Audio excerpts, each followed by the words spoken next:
It began with a knock not made by man.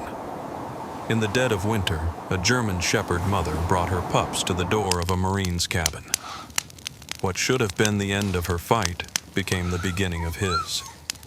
Together they faced storms, hunger, and the shadow of a stranger claiming what was never his. This is not just a story about survival, it's about the family you never expect. If you believe loyalty still matters, tap like, subscribe, and join us in the telling.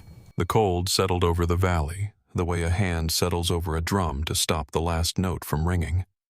Out past the timberline, the wind had finished its business for the night and left the pines to creak on their own tall silhouettes, swaying in a rhythm the mountains knew by heart. Ethan Cole sat at his small pine table with a chipped mug cooling between his hands, listening to the stove tick as the fire eased down into a steady glow. The cabin was plain and honest, one room aloft. He rarely used a map of county trails pinned beside the window boots lined in a straight row, the way he'd learned to line things when he wore a different uniform. He'd stacked the last of the split aspen by the door at dusk. Now the logs outside lay under a crust of star-bitten frost, and Silver Creek below the ridge had gone quiet, its voice caught under a sheet of dull moonlit ice. He told himself he liked the quiet. Most nights the quiet told him the same about him. Tonight it held a different shape. Somewhere between the stove's patient tick and the whisper of frost forming on glass, another sound surfaced faint at first, as if the cabin itself were clearing its throat. It came again, a scratch against wood. Not the quick, happy scratch of a small scavenger. Slower, heavier. Ethan lifted his gaze to the far wall and felt the way he sometimes did on the last night of a long field exercise when the world made sense, and yet some part of him kept an extra breath in reserve. He put the mug down without clink, stood and let his hand rest a second on the back of the chair until the old habit of readiness settled into its familiar seat in his body. He clicked off the lamp to give his eyes the night, then moved to the window and used his knuckle to clear a small circle on the cold pane. The yard was a square of dark silver, and hard edges woodpiles sled the stubbed shape of the old stump he'd promised to dig out come spring. Beyond that darkness, stacked in layers between the porch and the tree line. He waited for motion. Nothing moved. The scratch came again, lower this time, near the floorboards. It slid along the siding and stopped under the window. Raccoon, maybe. Could be a pine marten. They ran the rafters of abandoned sheds all winter. But this had weight. The boards carried it. His feet felt it before his ears believed it. He dressed without thinking about it. A flannel overshirt over his thermal. The work jacket with a tear at the cuff cap gloves he'd mended with dental floss on a slow August evening. He left the rifle on its pegs. The night didn't ask for that. Not yet.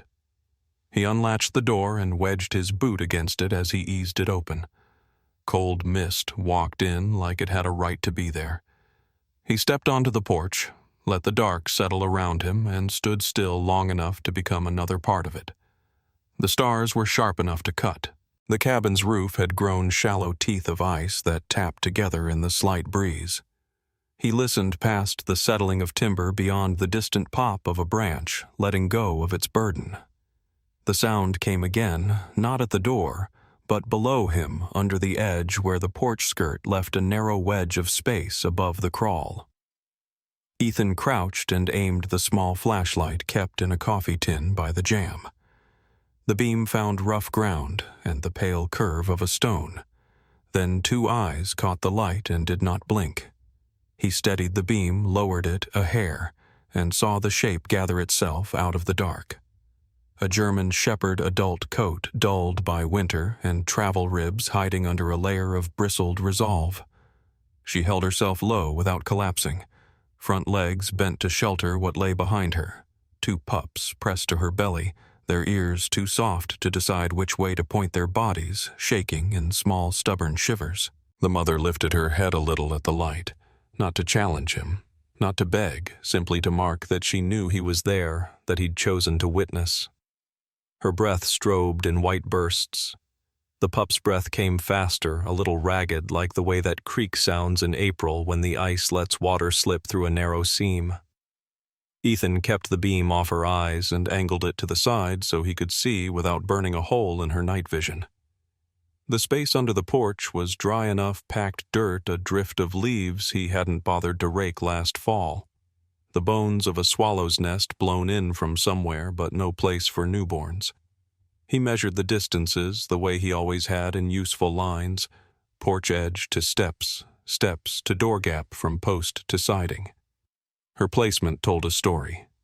She'd chosen the lip of the house for a windbreak and the boards above as a shield, tucking her pups toward the warmer dirt pressed with heat from the stove inside. One paw was splayed at an awkward angle against the freeze-cracked ground. He couldn't see the pad clearly. The glove he wore tightened into a fist before he told it not to. He thought of a half-dozen things to do, and none of them made sense at this hour. If he reached, she'd bolt and maybe leave one pup behind in panic. He'd seen that kind of heartbreak before. Nobody wins. Everybody loses something that can't be grown back. If he left her alone, the temperature would bite until it took what it wanted. He listened to the part of him that knew fear is loud and danger is quiet. The night was very quiet. "All right," he said softly, trying his best to make the word mean everything it needed to mean without promising more than he could carry. The tone mattered more than the content. Dogs understood music better than politics. He shut off the light and let the dark knit itself back together around her.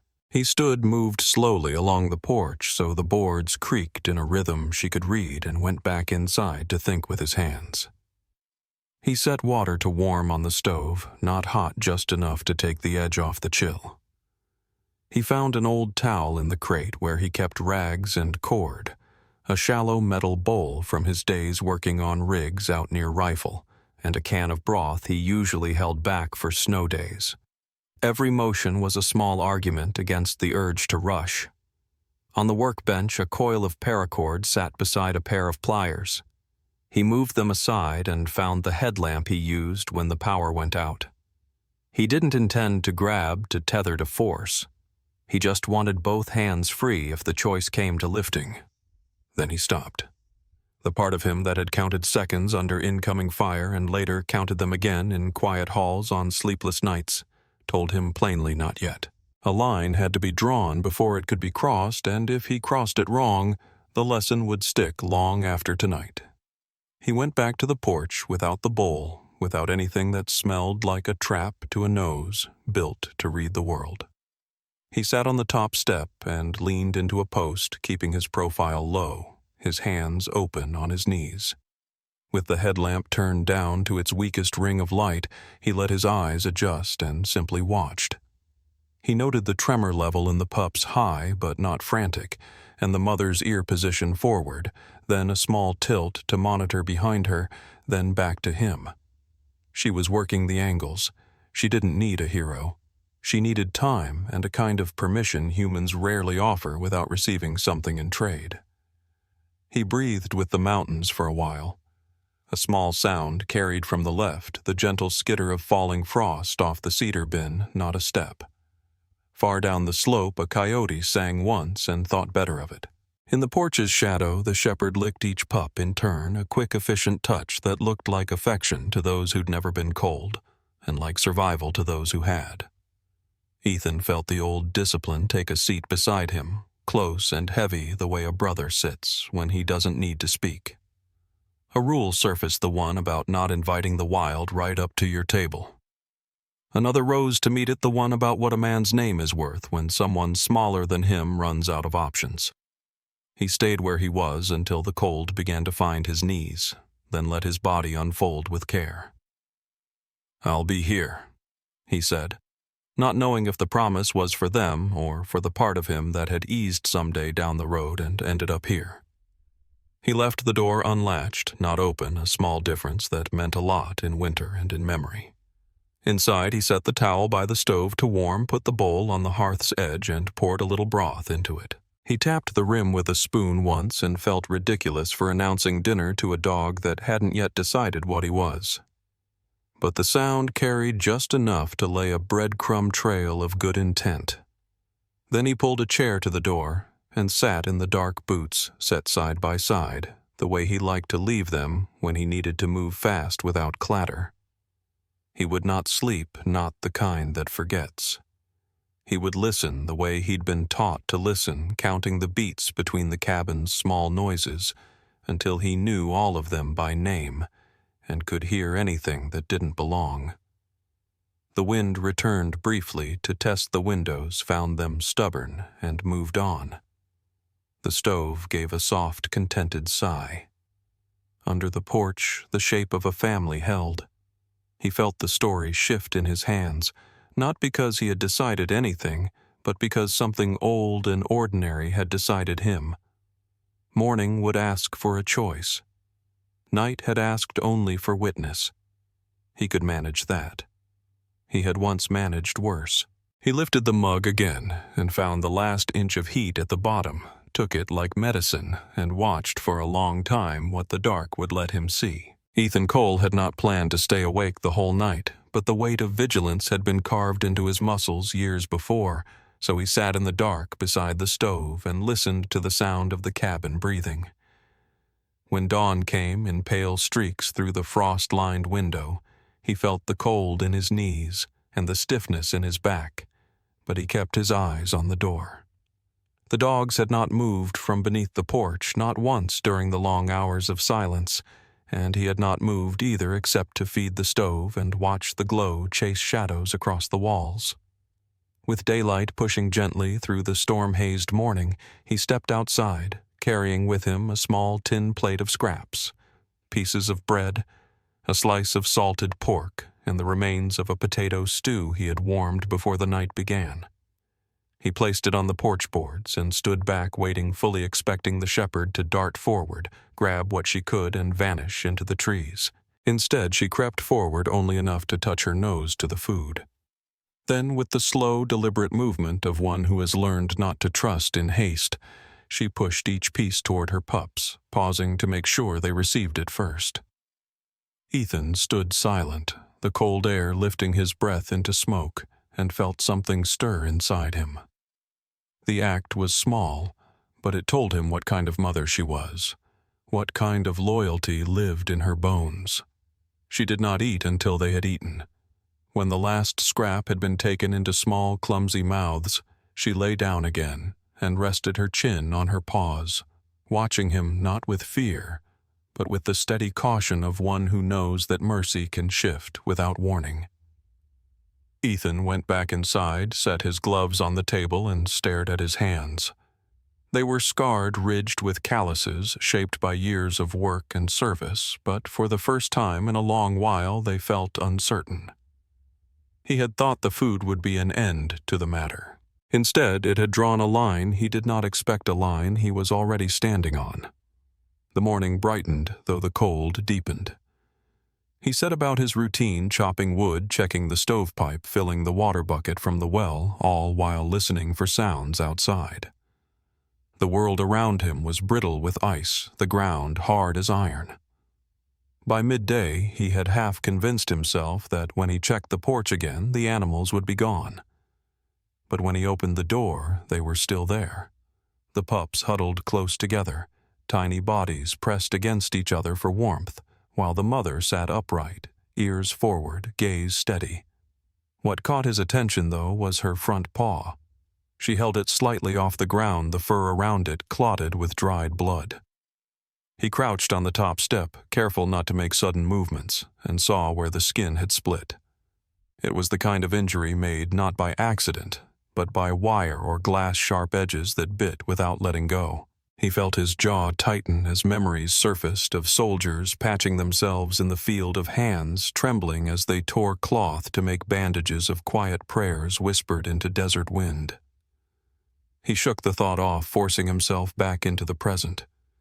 He wanted to step forward to lift her paw and see the damage clearly, but he stayed still, knowing that one wrong motion could undo the fragile trust that had begun the night before. Instead, he stood and went inside, returning moments later with a small pan of warm water and a strip of clean cloth. He set them both at the edge of the porch and stepped back again, letting the steam rise into the cold air. The shepherd sniffed at the pan, then looked at him with eyes that seemed to weigh his intent. She did not drink. Instead, she bent and licked her paw once, then lowered herself to the ground, her body curling protectively around her pups. Ethan understood. She was not ready to accept his help, not yet. He let the water sit and turned his attention to the pups. Their bellies were fuller than the night before, but their movements were still sluggish, their eyes heavy. He thought about what winter could do to small creatures with so little weight to fight the cold. The snow would harden again tonight, the air dropping lower still, and without shelter, their chance was slim. He felt the familiar tug of conflict inside him. Rules he had lived by, rules that said, never invite the wild into your space, never cross the line between watcher and keeper. Yet the sight of that paw, the blood stiffened against fur, the pups pressed tight against their mother, it all pressed against those rules until they bent under their own weight. As the sun slid behind the ridge, throwing long shadows across the cabin, Ethan made a quiet decision. He gathered more scraps, laid them in a shallow bowl, and set them by the porch once more. This time he lingered only long enough to see her nose each piece toward the pups again, before she finally took one for herself. The smallest bite cautious, but enough to remind him that even the strongest need something given. He returned inside, placed his gloves back on the chair, and stood by the stove until the warmth softened the chill that had worked its way into his bones. Outside he could hear them shift the faint shuffle of paws against wood, the low whine of one pup nestling closer to the mother. The sound was faint but steady, and it stayed with him as he sat at the table tracing lines on the old map without seeing them. When night came, he left the door unlatched again. This time, it was not only for his own peace of mind, it was for the family waiting under the porch, a family that had not asked for him but had chosen his cabin as their last defense. He wondered what tomorrow would bring, whether the mother would trust him enough to let him near her paw, whether the pups would grow stronger, whether the storm he saw forming in the western sky would test them all more than they were ready for. For now, he set the pan of water again by the fire, ready to carry it out in the morning. He knew he could not mend every wound, but he also knew he could no longer turn away. Ethan Cole waited until the second morning before he chose to move closer. The shepherd had not left, and her paw showed no sign of healing. The pups stirred weakly whenever she shifted their small whimpers, pressing into the silence of the porch like a thread woven through wood and wind. Ethan knew that leaving the wound unattended meant infection, and infection in the cold could turn swift and merciless. He prepared a small basin of warm water, added a pinch of salt, and carried it outside with a strip of cloth. He crouched low, speaking in a tone that did not seek to command but to steady. Easy now, he murmured as much to his own hands as to her. Grace, though he had not yet called her by any name, kept her body tense, ears forward, eyes locked on his every move. She did not bare her teeth, but neither did she yield. With patient care, Ethan extended the cloth toward her injured paw, letting her read his scent before he touched. She flinched at first contact, but did not pull away. Slowly, carefully, he cleaned the dried blood and the crust of dirt that clung to the fur. As he worked, he noticed the fur around her neck lay uneven, pressed down in a pattern no wilderness could create. When he brushed gently with the cloth, he saw the faint ring of bare skin, a collar mark healed over with time, yet still visible. It told a story without words. She had once been claimed, once belonged to someone who had chosen to mark her as theirs. The sight struck him more deeply than he expected. He thought of the collars he had seen in another life, military working dogs, with names etched in brass, companions, who had served with discipline and loyalty until their last breath. This shepherd was not wild by nature. She had known human hands, known the sound of voices giving her direction. Now she was under his porch, bleeding, feeding her pups scraps, surviving on instincts sharpened by loss. Ethan rinsed the cloth and continued each stroke, revealing more of the wound beneath. The pad was split, but not beyond repair. He wrapped it loosely with the strip of cloth, knowing she would likely chew it off by morning, but hoping it might give her a night's relief. When he leaned back, her eyes followed him, unblinking, not softened yet not hostile. She had allowed him this much, and he felt the weight of that permission. He left the basin and cloth by the porch, a quiet offering, and stepped back inside. The fire hummed, but he felt no warmth. Instead, he felt the echo of the mark at her neck, a scar of belonging turned into exile. He wondered who had let her go, or worse, who had driven her away. Late that afternoon, while splitting wood at the edge of the yard, Ethan froze mid-swing. A sound rolled down the valley, sharp, distant, unmistakable. Gunfire. Once, twice, then silence. The sound was not strange in the mountains. Hunters moved through these woods every season, and target practice was common enough. But the timing chilled him. He looked toward the porch and saw the shepherd, stiffen ears, pricked body, leaning forward as if bracing for flight. The pups pressed tighter against her, their instincts guided by her stillness. Ethan set the axe down and listened, but no follow-up came, only the wind carrying the echo across the snow. He thought of what Sarah Miller, his neighbor, had once said on a day when the town gathered at the feed store. "Folks around here don't waste time with strays. A bullet's cheaper than feed." He had not thought much of it then, but now, with the image of the scarred neck and the injured paw, the words pressed heavy against his chest. The shepherd was not simply wandering, she was running from something. Perhaps from a man like the one who pulled a trigger without thought. Perhaps from a family who had abandoned her when she became more burden than help. Whatever the reason, the gunfire told him the valley was no place for hesitation. As evening came, he stood by the window watching the shadows stretch across the snow. The shepherd had not moved from the porch, her eyes fixed on the tree line, her body angled to shield her pups from what she sensed beyond the cabin walls. Ethan felt the old instinct stir within him, the same one that had kept him alive in places far from Colorado, where danger rarely announced itself but always pressed close. He knew this was not chance. The valley was not empty.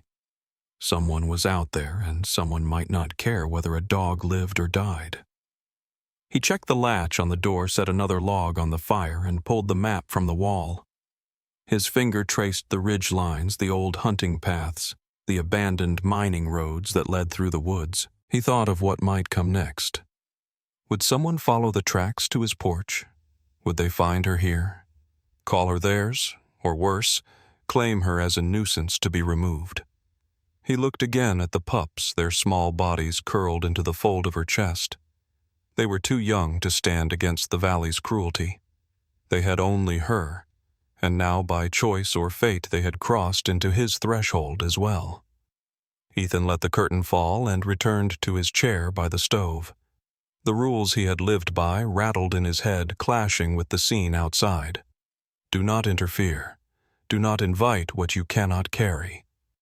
But he had already broken those rules, and the sound of distant gunfire had reminded him that breaking them might have been the only way to give this small family another dawn. The cabin held its breath with him waiting for the decision he had not yet spoken.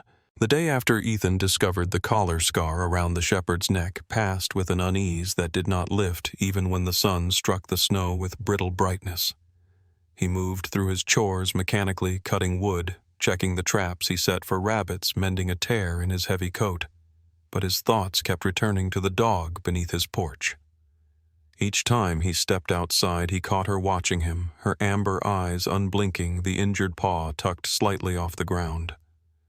The pups pressed against her side, one of them weaker, its head hanging lower than its siblings, its movements less certain. Ethan considered the rules he had built his solitude on, the invisible lines that kept his life simple, and he realized how fragile they were now.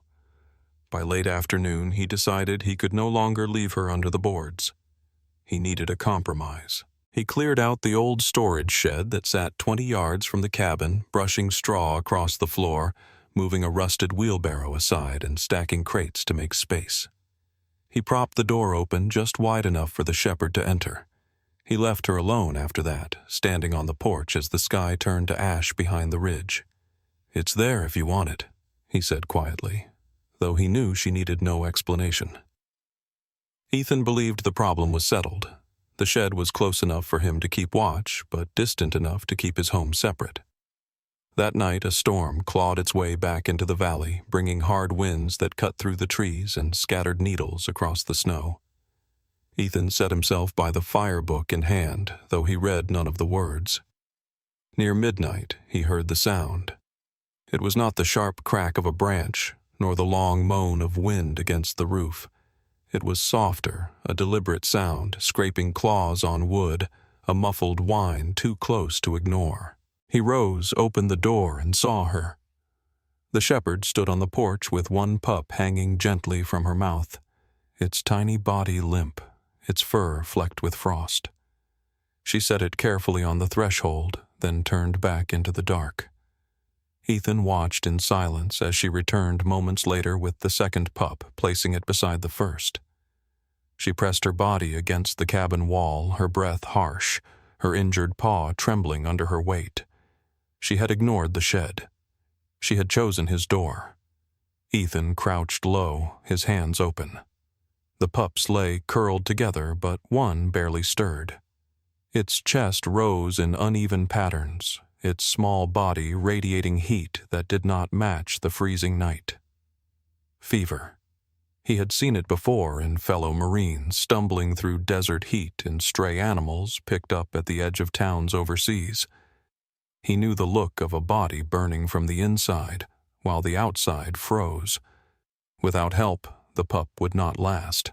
He glanced at the shepherd, her eyes locked on him, the same quiet wait as a soldier waiting for an order. She did not growl, did not advance, only watched. Ethan lifted the weak pup into his hands, surprised at its weightless body. It was too light, too fragile. He carried it inside, setting it on the wool blanket by the stove. The pup whimpered faintly, a sound that pressed against the silence of the room like a plea. Ethan dipped a cloth in warm water and wiped gently along its head and chest, cooling the fever. He rubbed its small legs between his fingers, coaxing circulation, whispering without thought, "Stay with me now, little one. You're not done yet." The shepherd shifted outside nails, scraping once against the door as if to mark her place. Ethan set the cloth down and opened the door wider, letting the fire's glow spill onto the porch. The mother stepped forward but did not cross the threshold, her body angled to shield the healthy pup still pressed against her chest. She leaned down, sniffed at the weak one lying on the blanket, then met Ethan's gaze again. In that look, Ethan read a bargain she would not take the pup back into the storm if he continued what he had started. Through the long hours of the night, Ethan worked beside the fire. He wrapped the pup loosely in the blanket, checking its breathing, feeding it drops of warm water from his cupped palm.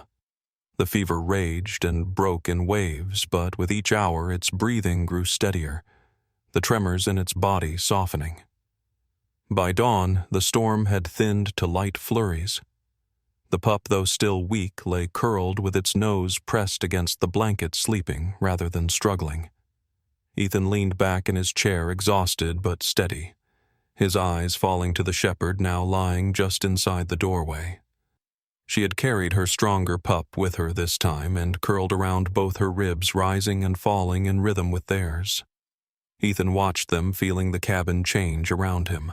It no longer felt like an island cut off from the world.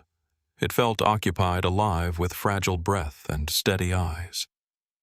He knew the shed had been an offering of distance, but she had refused it.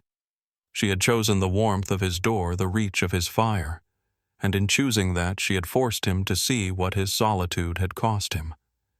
He did not know what tomorrow would demand, whether the fever would return, whether another shot would echo through the valley. But he knew this night had marked a line he could not erase. He was no longer a man living alone. He was a man trusted with something fragile, Morning came sharp and clear, the kind of mountain dawn where the snow turned to glass under the sun, and the air felt thinner than it should. Ethan stepped outside to fetch more wood for the stove, his breath rising like smoke in the brittle calm. The shepherd and her pups had not left the porch. The weakest one still slept wrapped in his mother's old wool blanket, the other pressed tight against the warmth of her body. Ethan moved quietly, not wishing to startle them, but his presence was no longer a disruption. The mother dog watched him with that same steady caution, but she did not rise, and he noticed how her eyes lingered less on him and more on the tree line beyond, as though she too understood danger carried other shapes. As he stacked wood by the cabin wall, a voice carried through the crisp air. "Ethan." He turned to see Sarah Miller striding up the trail, her scarf pulled high against the cold, her boots breaking through the crust of snow with firm steps. She raised a hand in greeting, her gray eyes narrowing slightly as she neared the cabin. Ethan straightened, brushing frost from his gloves. "Sarah?" he said, nodding. "What brings you this far in the cold?" She stopped a few paces short of the porch, her gaze sweeping across the yard, pausing at the tracks that crisscrossed the snow near the shed, then settling on the dark form of the shepherd curled at the door. Her lips pressed into a thin line. "You've got company," she said quietly, her tone neither accusing nor surprised. Ethan shifted his weight. "They came during the storm," he replied. "Had nowhere else to go." Sarah looked at the prints again, then back at him. "You need to be careful. I saw signs down the ridge. Someone's been setting traps, snares wire, the kind meant for coyotes or worse. Folks around here don't like strays hanging about." Her words carried the weight of warning rather than gossip. Ethan felt a familiar heaviness settle in his chest, the same one he had felt when he first heard gunfire echo through the valley. He nodded once. "I figured as much." Sarah's gaze softened slightly as she looked again at the pups. "They won't make it long out there, not with people laying steel in the snow." Her voice caught for a moment, and Ethan remembered she had lost more than her husband years ago.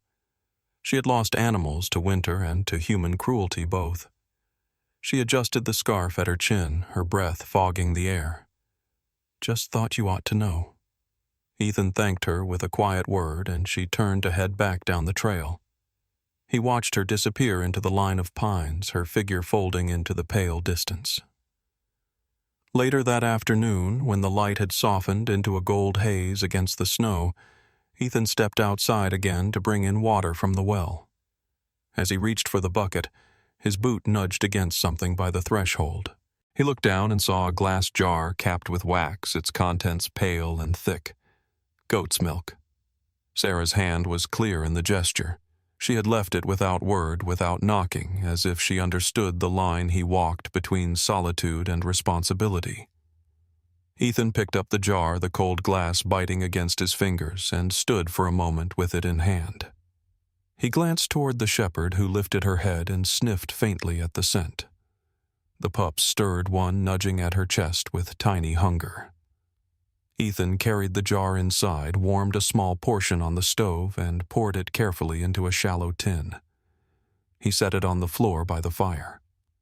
The smallest pup, still weak but no longer burning with fever, lifted its head at the smell. With careful encouragement, Ethan dipped his finger into the milk and touched it lightly to the pup's muzzle. After a hesitant moment, the tiny tongue flicked, then licked again. The pup's eyes fluttered half shut, but it lapped weakly at the offering. Ethan exhaled slowly, a sound more relief than breath. He looked toward the door where the mother sat, her gaze steady on him. She did not interfere, did not pull her pup back, but she did not relax either. She seemed to understand that this was a moment beyond her power, a moment she had entrusted to him, whether by choice or by necessity. He met her gaze and gave a small nod as though returning the trust in kind. Night fell quietly, the storm leaving only a whisper of wind across the ridge. Ethan sat at the table with the jar beside him, thinking of Sarah's warning. Traps in the snow meant someone nearby, someone with intent. He thought of the scar on the shepherd's neck of the gunshots that had rolled down the valley days before. None of it was coincidence. He rubbed his thumb along the glass jar, its smooth surface a reminder that not all hands in this valley were cruel. Some still reached out quietly, offering help without demand. As the fire burned steady, Ethan glanced at the pups, curled together, the mother watching over them, and he felt the edges of his solitude soften in a way he had not allowed for years. He had thought his cabin a fortress against the world, but the truth revealed itself in small acts. A dog carrying her young to his door, a neighbor leaving milk in silence.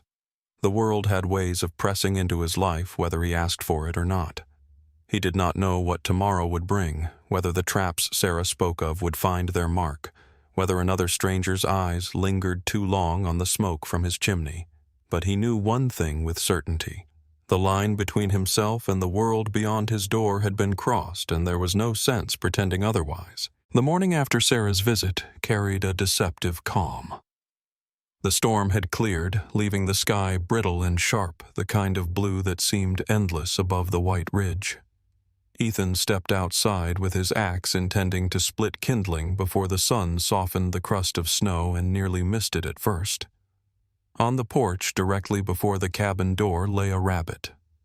It had been killed cleanly, its fur dusted with frost, but not torn. The body was unmarked except for the bite at the neck, swift and precise. Ethan crouched, studying it. The shepherd lay a few paces away, her body curled around her pups, her breath steady in the cold air. She lifted her head only briefly, amber eyes flicking to him before closing again, as though she had said all she needed to say. Ethan understood. The rabbit was not for her. It was for him. A gift, a gesture, a currency of survival between two guardians who had chosen to share a threshold. He lifted the rabbit, feeling the weight of it in his hands, and carried it inside. He skinned it with practiced efficiency, his knife working along the lines of muscle as naturally as breathing. He remembered desert nights when rations had run low and a single caught hare had been stretched among men. Each bite a lifeline, each gesture a silent pledge of loyalty. He prepared a portion for the pups, small strips cooked tender over the fire, letting the scent fill the cabin. The weakest pup stirred at the smell, its eyes flickering open, its head rising with a strength Ethan had not seen before. He felt relief in his chest that surprised him with its weight. When he stepped back outside later, the shepherd was gone. Her tracks led into the tree line, a clear trail pressed into the fresh snow. Ethan frowned, unsettled. She had left the pups at his door, curled together on the blanket, their small breaths fogging the air. It was trust, yes, but also risk. He paced the yard, scanning the ridge, listening for any sound beyond the normal groan of trees. Hours later, near dusk, she returned. Ethan saw her before she reached the cabin, her body cutting a dark line against the snow, her pace uneven. As she drew closer, he saw it. She was limping, her injured paw dragging with each step the bandage he had tied days before, long gone. He crouched on the porch, his jaw tightening. She stopped a few yards short, panting, and Ethan could see fresh blood matting the fur around her paw. His stomach turned cold with recognition. This was not the wound from before. This was new. He approached slowly, speaking low. "Easy, girl. Let me see." She did not retreat, but she did not lower her guard either. He waited, letting her read his intent, until finally she sank to the snow, her pups rushing toward her in clumsy bursts. Ethan reached for her paw and found the truth of it. The cut was deeper, jagged, not from stone or ice. Wire. A snare. He had seen it before, in fields overseas, in traps meant to catch animals by the leg until exhaustion or a rifle finished the job.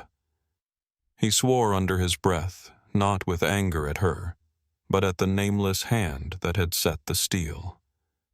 He carried her paw, gently washed the wound with warm water, cleaned out the dirt and blood. She trembled, but did not fight him.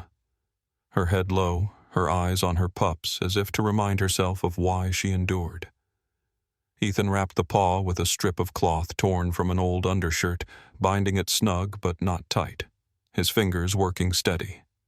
When he finished, she pressed her nose to his arm briefly, a touch so quick he almost doubted it happened. Then she settled her body, curling around her pups again. Ethan rose, his thoughts sharper than the air biting at his skin. This was no accident. The traps Sarah had warned about were closer than he wanted to believe. Someone was working these woods, laying snares meant to kill anything they caught. The rabbit had been a gift of survival, but the limp was proof of danger. He stepped inside, lit the lamp, and spread the county map on the table. His finger traced the trails, the lines of property that cut through the valley. He thought of hunters he had seen in town, men who carried rifles like extensions of their arms, men who talked too easily about thinning strays. He felt the old instincts coil inside him again, the readiness that came not from fear but from calculation. The shepherd had offered him food. In return, he owed her more than scraps. He owed her vigilance. That night, as the pups slept by the fire and the mother dozed fitfully, Ethan sat at the table sharpening his knife. The steady rasp of steel against stone filled the cabin, a sound as old as his hands, as steady as the oath he had carried through desert nights. He looked to the door where snow drifted softly against the frame, and knew the valley would not stay quiet for long. 2 days after the shepherd returned, limping from the trap, Ethan made his usual trip into town for supplies. The small mountain town sat quiet beneath a pale sky, its wooden storefronts dusted with snow smoke curling from chimneys into the thin air. He kept his list short: flour, lamp oil, salt, and coffee. As he left the general store, a stranger stepped out from the shadows of the hitching post. The man was lean, his coat patched at the elbows, his face narrow and pale from winter. His eyes, however, carried an intensity that unsettled Ethan. "Excuse me," the man began, his voice smooth but pressing. "You haven't seen a shepherd around, have you?" Female, dark saddle, 2 pups at her side. "Belongs to me." She slipped off a week back. Ethan studied him with the stillness of a man who had been trained to read details. The story did not sit right. The shepherd outside his cabin had 3 pups, not 2, and no dog that had lived comfortably in a home would bear ribs as sharp or a scar as raw as the one across her neck. Still, Ethan said nothing of that. He adjusted the strap of his pack. "No," he answered evenly. "Haven't seen one." The stranger's eyes narrowed as though measuring the truth. He forced a smile that did not touch his eyes. "If you do, you'll let me know. Can't have her running wild. These hills are no place for a dog without a man." Ethan only gave a short nod. The man lingered a moment longer, then turned down the street, his boots crunching in the snow until he vanished between buildings. The walk back up the ridge felt longer than usual, the cold sharper, though Ethan's mind supplied most of the weight. He thought of Sarah's warning of the traps of the shepherd dragging her paw back to his door. A stranger's sudden interest was no coincidence. He climbed the last slope and saw the cabin's chimney smoke curling into the sky, a sight that usually gave him comfort. Today it felt like a beacon, a mark too easy to follow. Inside, the shepherd rose as he entered, her ears pricked, her pups tumbling at her side. Ethan unpacked his supplies quietly, but his thoughts kept circling back to the man in town. That night, long after the pups had curled into sleep and the fire had burned low, Ethan stepped outside to check the woodpile. The air was brittle with frost, each breath hanging silver before it broke apart. He lifted a log from the pile, then froze. On the snow just beside the stack lay something out of place. He bent and picked it up. A cigarette butt, fresh enough that the paper was not yet warped by moisture. Ethan's chest tightened. He turned slowly, scanning the tree line, listening to the silence. The woods stretched dark and endless, but silence spoke more than noise. Someone had been close enough to see the cabin, close enough to leave this behind. Ethan slipped the butt into his pocket and returned inside, bolting the door with deliberate calm. He stoked the fire and sat by the table staring at the map spread before him. He thought of the stranger's eyes the way he had asked, not pleaded, but claimed. He thought of the traps and of the shepherd's limp. Threads connected themselves with grim precision. Whoever wanted the shepherd back or wanted her gone was already circling closer. Ethan looked toward the door where she now lay curled, her pups pressed tight against her ribs. She opened her eyes briefly, amber catching the firelight, then closed them again, trusting him with the quiet watch of the night. He leaned back in his chair, every sense sharpened. The valley was no longer just snow and silence. It carried footsteps. The storm came without warning. One moment the ridge stood clear under a pale sky. The next it darkened as clouds rolled in fast from the west, swallowing the sun like a curtain pulled across the mountains. Ethan had seen storms before, but this one carried a weight that unsettled him. The wind began as a whistle through the pines, then climbed into a howl that rattled the cabin shutters and pressed snow sideways against the windows. He stepped onto the porch and saw the shepherd huddled with her pups in the narrow space beneath the overhang, the snow swirling around them as if the world meant to bury them whole. For a moment he hesitated, his rules flickering through his mind like old orders. Keep distance, keep the line, keep your home separate. But then the weakest pup whimpered, its small body shivering against its siblings, and he felt the decision shift inside him. He crouched low and spoke over the roar of wind. "Come on," he said gently, his voice steady. Inside. It was not a command but an opening. He held the door wide and the fire's glow stretched into the storm. The shepherd studied him, her ears flat, her body angled protectively around her young. Then slowly she lifted one pup by the scruff, carried it across the boards, and placed it just inside the threshold. Ethan stepped back, giving her space. She returned for the others, each trip marked by snow clinging to her coat, until all 3 pups lay in a small knot on the rug near the stove. Finally, she entered herself, shaking frost from her fur, her breath a heavy fog in the warmth. The cabin filled instantly with their presence, not just the sound of paws, but the shift in air itself. The line he had drawn between them and him was gone, erased by necessity and by choice. Ethan closed the door and barred it against the storm. The wind hammered the walls, but the fire held, and he moved quickly to feed it more wood. The pups tumbled weakly on the rug, their small cries mixing with the hiss of snow outside.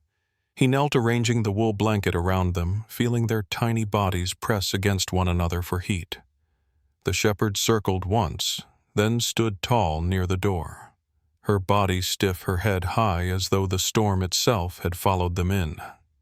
Ethan watched her puzzled. She did not curl down to rest with her pups. She did not yield to the warmth she had sought. Instead, she planted herself squarely at the threshold, her eyes fixed on the door, her muscles taut. Hours passed, the storm clawing at the cabin with relentless fury, yet the shepherd never relaxed. Ethan dozed in his chair, the knife he had been sharpening lying idle on the table. But each time he stirred awake, he found her in the same position, ears pricked, gaze sharp. It was more than instinct. It was vigilance, a recognition that the danger pressing against their walls was not only snow and wind. She seemed to know as he did that human footsteps had already drawn too close to this place. At one point, near midnight, Ethan rose to stoke the fire again. The shepherd's head turned sharply toward the door as if she had heard something beyond the roar of the storm. Ethan froze, listening. He heard nothing at first, only the wind moaning through the eaves, the snap of branches beneath the weight of snow. Then faint, almost lost in the storm, came the crack of wood splitting in the distance. Not thunder, not ice falling. Something deliberate. A branch broken by weight not of snow, but of a body moving through the trees. Ethan's hand tightened on the poker. He crossed to the window, rubbing a circle clear of frost, and peered into the dark.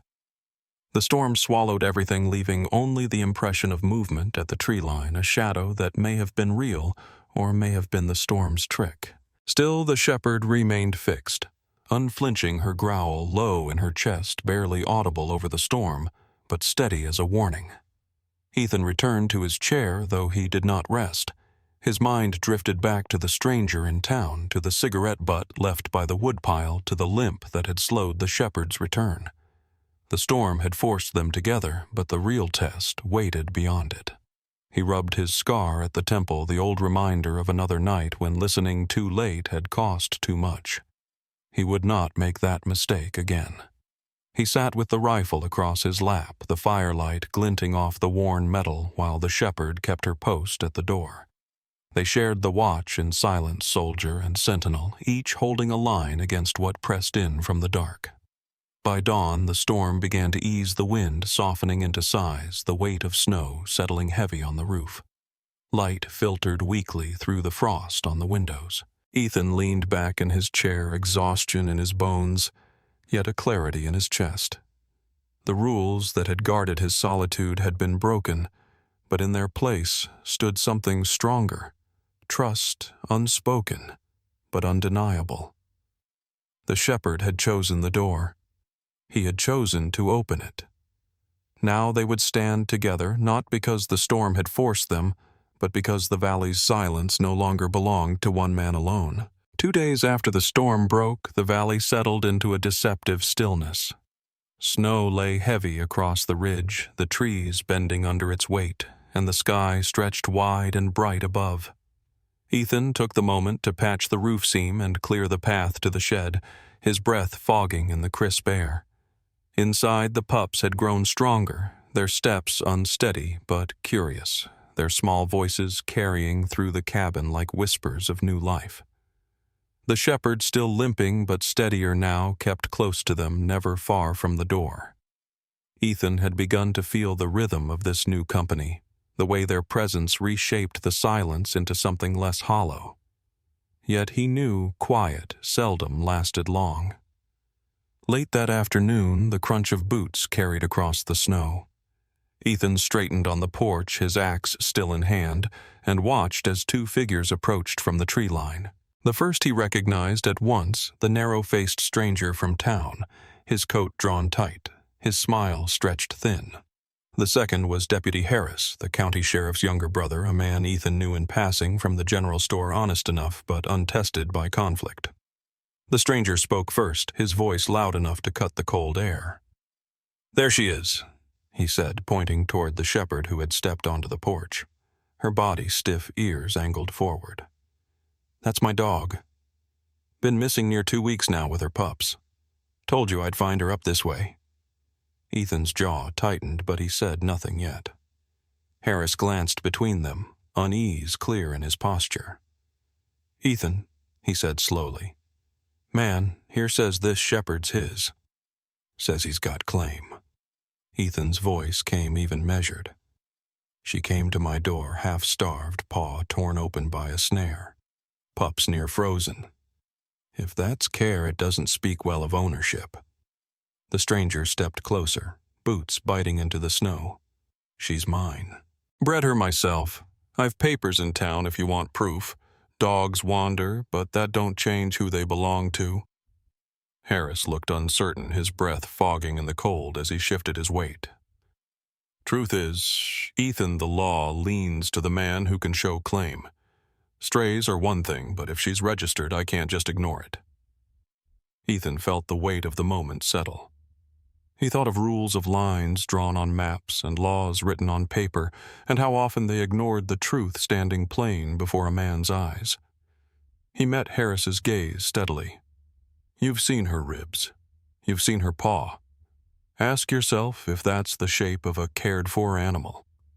The stranger opened his mouth to press further, but before he could, the shepherd moved. She stepped forward, slow and deliberate, placing herself squarely between Ethan and the 2 men. Her ears stood rigid, her teeth bared in a silent snarl, her body taut with the certainty of a choice already made. Harris froze his eyes, widening the truth laid bare without words. The stranger faltered, his bravado slipping as the dog's growl carried through the brittle air. Ethan stood tall, his voice calm but edged with steel. You can bring all the papers you want. She's already chosen." The pups inside whimpered faintly, their small cries reaching the porch, and the shepherd glanced back. Once, then fixed her gaze forward again, her loyalty anchored not by law, but by trust. Harris shifted, rubbing the back of his neck, his expression torn. He had walked up the ridge with one version of the story, but what he saw now left little room for doubt. "I can't settle this here," he muttered, finally, his voice uneasy. "I'll take word back, but I won't force her off your porch, not today." The stranger's face hardened, frustration flashing in his eyes, but he said nothing more. He turned sharply, boots crunching, as he stalked back toward the trees. Harris followed slower, glancing back, once his expression heavy with conflict. Ethan watched them vanish into the white silence, the shepherd still standing firm at his side, her breath fogging steady in the cold. He reached down, resting his hand gently near her shoulder without touching. She did not relax, but she did not move away either. When he finally stepped back inside, barring the door behind him, the fire had burned low. The pups stirred at his boots, pressing against their mother when she returned to them. Ethan sat heavily in his chair, staring into the coals. The valley was no longer just snow and wind and survival. It had faces now, demands, and the weight of a choice that had already been made. The shepherd had claimed her place, and in doing so she had drawn a line he would have to defend. The following morning brought no storm, only a brittle quiet that pressed down on the ridge with a weight Ethan could feel in his chest. The snow gleamed sharp under the sun, every drift sparkling, every shadow stretched long. Inside the cabin, the pups stirred with clumsy energy, tumbling over each other near the stove, their tiny yips breaking the silence. The shepherd watched them, her ribs no longer as stark beneath her coat, her paw bound, but healing. Ethan moved slowly, his body still carrying the strain of the confrontation the day before. He had not slept much. Each crack of ice outside had felt like the snap of a twig beneath a stranger's boot. Near midday, boots crunched across the snow once more. Ethan stepped outside before the knock could come. The same two men stood in the yard, the stranger's face hard. Deputy Harris's expression weighed down by duty. The air between them carried a tension sharper than the cold. Harris cleared his throat, his eyes shifting from the shepherd at the porch to Ethan. "I spoke with the sheriff," he began carefully. "There are no papers filed for a shepherd of her markings, no record of a litter. Without proof, the law can't name an owner. By statute, she isn't claimed." His words hung in the air like frost. The stranger's jaw tightened, his anger poorly masked. "You're making a mistake," he hissed, his voice carrying more venom than plea. "That dog is mine, and if the law won't back me, I'll settle it another way. Don't think this is over. I'll be back." Ethan met his eyes with a calm that came not from dismissal, but from the resolve of a man who had faced threats before and endured. He said nothing. Silence was enough. The stranger turned sharply, stomping down the trail, his figure swallowed by the trees. Harris lingered a moment longer, his voice lower now. "I can't stop him from running his mouth, but I won't let him put a claim on what he can't prove. Still be careful. He's the kind who doesn't let go easy." Ethan gave a nod, the gratitude unspoken but understood. Harris adjusted his coat and left his tracks folding into the stranger's until both disappeared beyond the ridge. When Ethan returned inside the cabin, felt changed, as though the words spoken outside had reshaped its walls. The shepherd rose from the rug, her pups scrambling after her, and met him at the table. For a long moment, the two simply regarded one another, no sound between them but the crackle of fire and the restless shuffle of young paws. Ethan exhaled, then crossed to the old chest at the foot of his bed. He lifted the lid, the hinges groaning, and drew out a small box worn smooth with years. Inside lay keepsakes not of duty but of memory letters from his mother, a folded photograph of his unit, and at the bottom a collar. The leather was cracked with age, The brass tag dulled, but the initials etched into it still showed faintly. It was not issued. It was his father's, once worn by a shepherd that had guarded their family farm when Ethan was a boy. After the dog passed, his father had kept it, and when his father passed, it had come to Ethan. He had carried it through war, but never used it, never dared. Until now. He held the collar in his hands, feeling the weight of its history. Then he knelt before the shepherd. She stood still, ears forward, her amber eyes locked on him. Slowly, carefully, he slipped the collar around her neck, adjusting it so it rested firm but gentle. The tag clinked softly as it settled against her chest. For a moment she stiffened as if uncertain, then lowered her head against his arm. The gesture was brief, but it was enough. A bond sealed not by law, not by claim, but by trust, freely given and accepted. The pups circled her legs, nipping at the tag, tumbling against his boots. Their sounds filled the cabin with a life it had never known before. Ethan sat back on his heels, watching the scene unfold. The cabin no longer looked like a bunker against the world. It looked like a home warmed not only by fire, but by the presence of those who needed him and had chosen him. As evening settled, Ethan stood at the window watching the last light fade from the ridge. He knew the stranger's threat was real.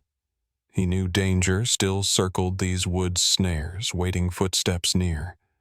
But he no longer felt the solitude of a man bracing against the world. He felt the weight of responsibility and with it, a purpose sharper than fear. He turned back toward the fire where the shepherd lay curled, her pups pressed close, the collar gleaming faintly in the firelight. Ethan rested his hand on the back of the chair his mother had once sewn a blanket for and spoke softly into the warm air. "You're safe now. All of you. This is your home as much as mine." The shepherd's ears flicked at his voice, and one pup gave a small bark in reply, high-pitched and clumsy but filled with life. Ethan smiled, a rare expression that softened the lines of his face. Outside, the wind moved through the pines, but it no longer sounded like loneliness. It sounded like a world still turning, still testing. But inside the cabin, a new oath had been made. One not written on paper or carved into law, but forged in survival trust and the simple act of choosing to stay. The story of Ethan and the shepherd mother reminds us that sometimes family finds us in the most unexpected ways. What part of their journey moved you most, the storm, the bond, or the moment she chose loyalty over fear? Share your thoughts in the comments and let us know where you're watching from. Don't forget to like this video and subscribe so you never miss another story of courage, hope, and second chances.